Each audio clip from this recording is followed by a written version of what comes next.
afternoon. Welcome to this show where we show you the highlights of the evening review, our show at Namibian Sun. My name is Tewan Jabela, your host. The first highlight of the week was an interview that our colleague Jemima Bukes had with Ombudsman John Walters, specifically discussing his views on the alleged abuse of civilians by police and members of the Defence Force during this lockdown. This is what they had to say. Let me first begin with that. I am not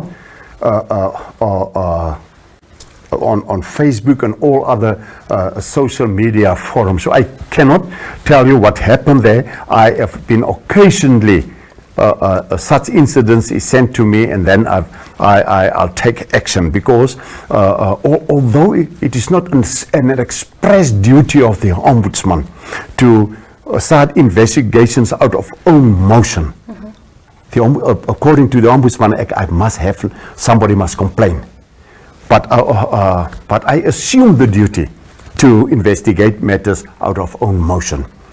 I can recall a number of these incidents. The latest one was the one where the member of the Defence Force violated the dignity of a person by throwing on homemade brew on him. That is what I was informed him, and let him swim in that mud.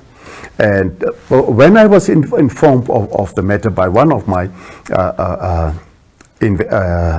staff members, we immediately took action. We established that the incident happened in one of the northern regions.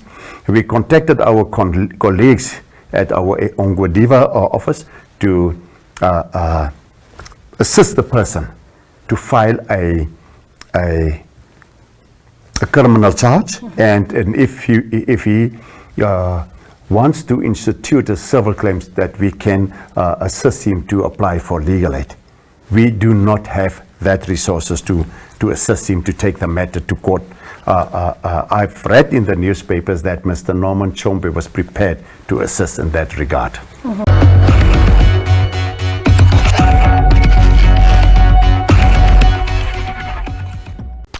Also this week, authorities relaxed a little bit some measures around business, especially those in the informal settlements, and especially the open markets.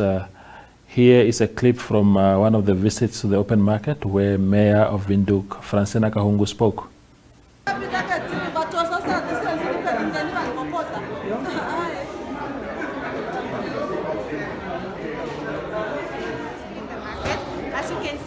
That yellow line there, as you can see, this is one, like it's a shop, we call them a shop. This like this, the shop here, that yellow line there, the customers will be standing there. They won't be coming in, they will just stand there and they will tell us what they want. So it's 1 meter distance. I am very happy looking at or thinking about the way this open market was in the past. I must say, very, very dirty and not well organized. It's nobody's fault. It was the busyness which was taking place, and nobody didn't have much of the time to clean the whole place. Come coronavirus period, we need to keep the place very clean. That's why we embarked on this process, although it is mandatory also. Advantages once more of the area or the community is that at least trading will continue again. Cash flow will come in once more.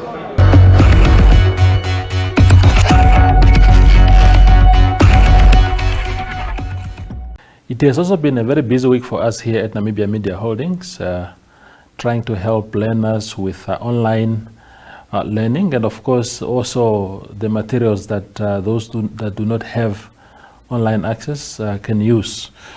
I had a conversation this week with my colleague Octavia Tsibes, who is coordinating these activities, and this was our conversation. Devo, there's a lot happening with that project. Of course, we engaged the Ministry of Education, Arts and Culture when they cried out for help to say how may the Namibian nation assist in regards to respond to COVID-19 during the lockdown and extending the schools. So MyZone, known to be involved with sports and matric results, matric farewells.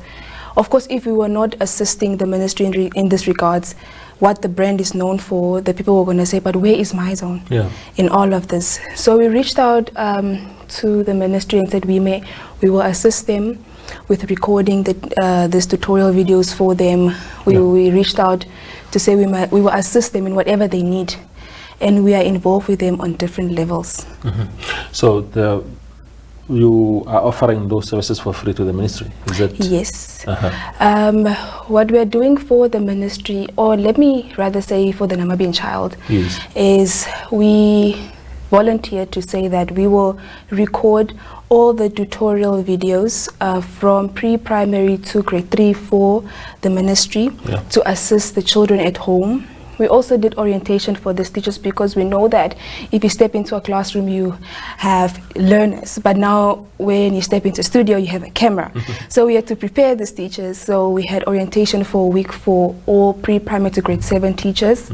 We're also assisting with compiling booklets for them with content that we get from the teachers, the production of it, printing it for the ministry, which of course comes at a cost. Printing comes at a cost, and distributing them to their circuits and to their regions. Regarding the online materials, those tutorials that you mentioned, how are they going to be reaching students?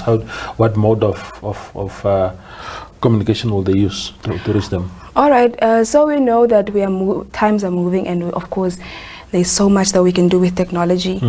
So besides the booklet that is being delivered at the regional offices or circuit offices to their schools, we are recording and having these tutorials on various Facebook pages, which is of course MyZone. And then we stream this to a hub called Zochi, where all these tutorials will be for them to look at it. And again, they can go back on Facebook and say, oh, you're looking for a lesson in the booklet, for instance, week 1, pre-primary to grade 1, and you're looking for this specific lesson. You can always go back to Facebook and watch it over and over again, or you can go to this hub and then you can look at it again. Indeed. So the materials are for children in which grades? So Namibia Media Holdings, of course, like I said, volunteered to record for pre-primary to grade 3. And of course we have other stakeholders that will provide us with this material, and then we will change this material and have our material on their platforms and have their material on our platforms. So when we start with this process, when all this will go live, it will be from pre-primary to grade 3. Okay. Maybe finally the printed materials, what have we done as NMH? We printed them, we then shipped them to the regions. What are the logistics there? How do schools get access to that? All right, like you said, NMH does do the production. They put the booklet together. We print it for them. Of course, we are involved with a committee on the ground here in Khomas region that provides us with the regional directors, educational directors numbers. So these booklets go to all 14 regions, to their regional offices, and to their circuits. The circuit officers, the inspectors, should then communicate to their principals to collect this material, which are the booklets, and for the parents to get the booklets from the various schools. That's what we are doing. So there is a schedule that is out for the public to know when it will be delivered and how they should get ready. And we do communicate with the directors to say the content is on its way and so forth, so the community knows that where they have to get the content. Indeed. The final question, and briefly, Octavia, is when are these things accessible to children, especially the online tutorials? All right. The booklet, which is pre-primary and 1, you can have it in today's newspaper.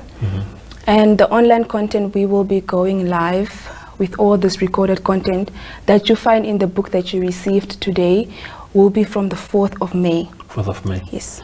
Kasinga Day. Yes. Thank you very much, Dr. Avia. We appreciate it. Thank you, Toivo. Sure.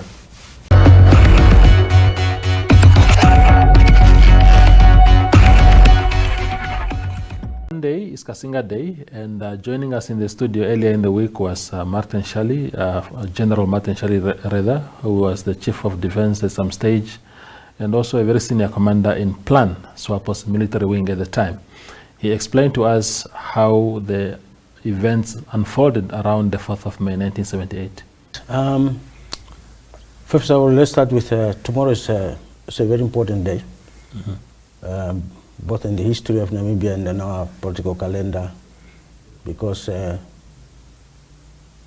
many people have fought and died for this country are workers, and workers have been in one of the strongest allies of SWAPO and supporters of the liberation struggle. So I would like to thank them and congratulate them on their day tomorrow. Yes, Kasinga is a sad part of our history. 4th of May marks this year marks the 42nd anniversary of the attack on Kasinga, as well as the Battle of Chetekera.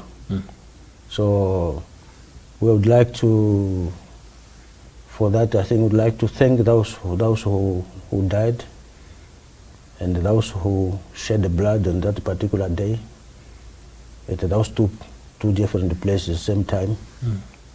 And may their soul continue to rest in peace. So this was a sad moment. I still don't understand the logic of a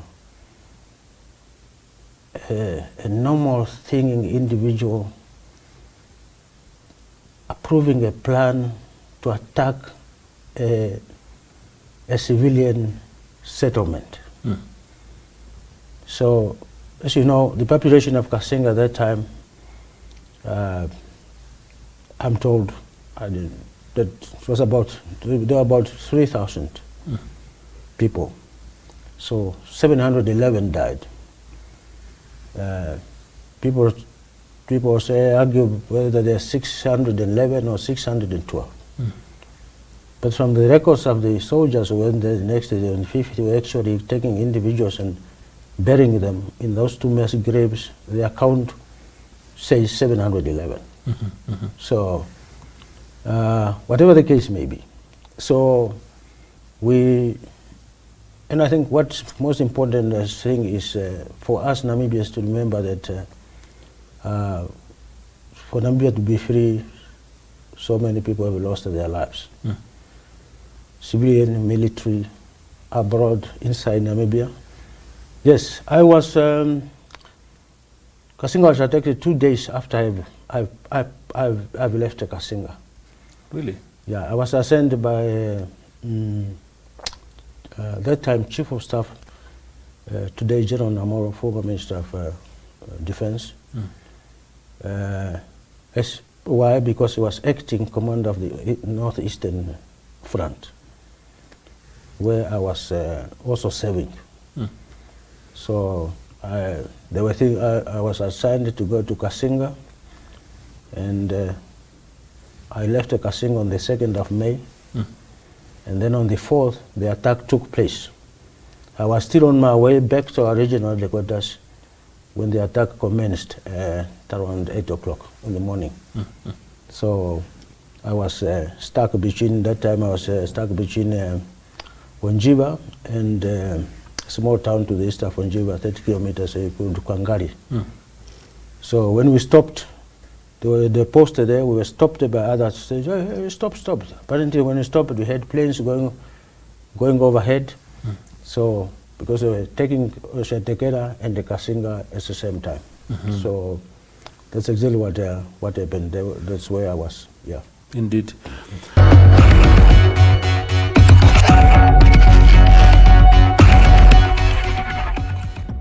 This is all we had for you this week. We'll see you again next week when we come back with more content from the Evening Review. Good day.